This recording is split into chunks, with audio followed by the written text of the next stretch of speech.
To street art now, something that's exploded in the last decade from a fringe movement to a mainstream commodity. London artist Dface is one of its pioneers, and he's left his mark on Melbourne.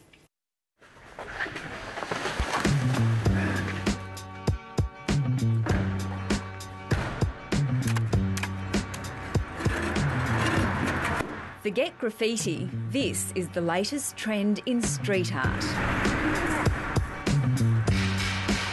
Large-scale sculptures erected illegally at busy intersections and back streets. I like the idea that people will think it's public sculpture that's been commissioned, and the fact it hasn't been. Like these one-tonne concrete spray cans left behind at Federation Square. The concept behind them is very simple, and it's to put them in places where graffiti is impossible. And it is essentially questioning the eradication of graffiti by the city councils that don't want it in those places. They're a little harder to move than the headstones. How do you dump them in the areas? I can't tell you that, it's a trade secret. I mean, part of it is that you wonder how it got there. That's the point. Dean Stockton, known as Dface, has been creating art where he shouldn't be since he was a young child. Drawing on my mum's wall with my crayons, and it felt so much better than the colouring books that she said I could draw into.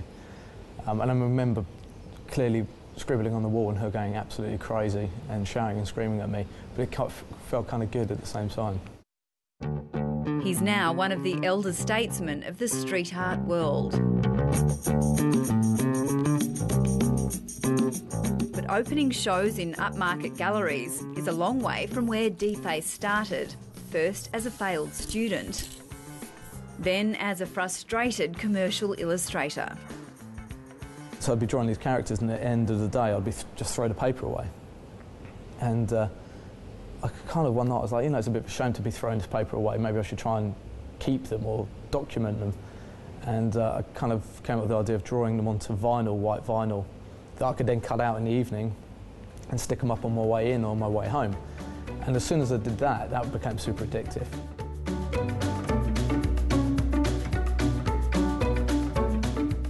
But it's these defaced banknotes that got him noticed. And I like the anti-establishment values of what that stood for. I like the idea of then spending that money and putting it into circulation so that somebody unsuspecting sort of buyer, customer, whatever from some shop would get this banknote and be like, yo, what's happened to the Queen? Working alongside Banksy, the biggest name in street art, Dface rode a growing wave of popularity as his mix of cartooning, pop art and design became big business, along with other urban art styles, particularly through internet sites like eBay. They understood the social and political comments that were being made, they liked it, they warmed to it, and they could afford to buy it. And at some point, if they felt they needed to get rid of it, there's a place to sell it. And that kind of really was the springboard for it. The movement that began as provocative, anti-establishment and illegal now generates big money in mainstream art galleries. A headstone like this one is for sale in a gallery for $6,000. It's kind of hard to stop something becoming more mainstream. You know, what do? Reject it? There's always a danger if the anti-establishment become the establishment, then it's just a self-feeding frenzy, you know, and will internally combust. What's important is that as artists, that we carry on, continue to push the idea and the mentality of it. Dface now runs his own gallery in London, as well as travelling the world creating art where it's not expected.